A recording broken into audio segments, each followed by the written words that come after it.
আৰু প্ৰশ্নৰ কাকতখন কি আছে বিয়া হৈ যোৱাৰ পিছত পেণ্ডেলটোৰ যেনেকুৱা অৱস্থা হয় তেনেকুৱাইতো পৰীক্ষা হৈ গ'ল তাৰ প্ৰশ্নৰ কাকতখনৰ কি মূল্য আছে চক ইয়াতে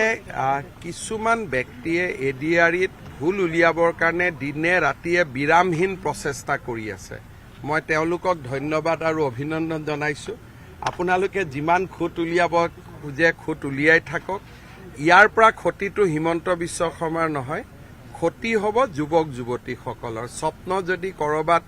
দুখ পায় যুৱক যুৱতীসকলে গতিকে এই যে এডিআৰি পৰীক্ষাক লৈ ভুল নোহোৱা এটা পৰীক্ষাত ভুল উলিয়াবৰ কাৰণে সংবাদ মাধ্যম এছাম মহলৰ যি অবিৰাম প্ৰচেষ্টা তাত মই এজন পিতৃ হিচাপে দুখ আৰু শোক পোৱাৰ বাদে মোৰ আগত কোনো ৰাস্তা নাই মই দুখ পাব লাগিব কষ্ট পাব লাগিব তাৰ বাদে কোনো ৰাস্তা নাই হিমন্ত বিশ্ব শৰ্মাক বেয়া পাওক কিন্তু 11 লাখ যুৱক যুৱতীক আপোনালোকে বেয়া নাপাব নাই কালি চক যেতিয়া ঘৰত ডাঙৰ এটা উৎসৱ হয় কৰবাত কিবা অকণমান খেলি মেলি থাকে সেইখিনিয়ে পৰীক্ষাটোত প্ৰভাৱ নেপেলায় এইবিলাক সাহিত্য সভা হলে আগতে আমি পেপাৰত পঢ়িছিলোঁ পাৰ্শ্বজ্যোতি বুলি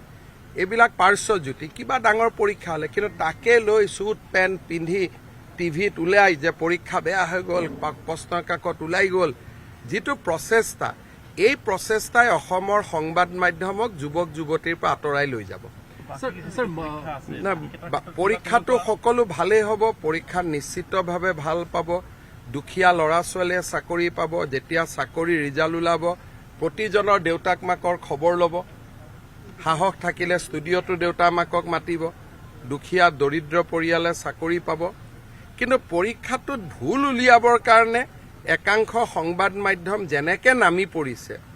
তেনেকুৱা হলেতো কোনো পৰীক্ষাই নাপাতিব ভৱিষ্যতে ভয়তে মই ভয় নকৰো বুলিহে পৰীক্ষাটো পাতি আছো মোৰ পিছততো পৰীক্ষা পাতিবই মানুহে ভয় কৰিব এইটো 2:17 তাৰ পিছত পৰীক্ষা হৈ যোৱাৰ পিছত প্ৰশ্নৰ কাকতখনটো এটা খোলা হৈ গ'ল অহাকালিতো আমি দিয়েই দিম 29 তাৰিখৰ পৰীক্ষা হোৱাৰ পিছত প্ৰশ্নৰ কাকতখনৰ মূল্য কি থাকিলে হৈ যোৱা পৰীক্ষা তাৰ পিছত প্ৰশ্নৰ কাকতখন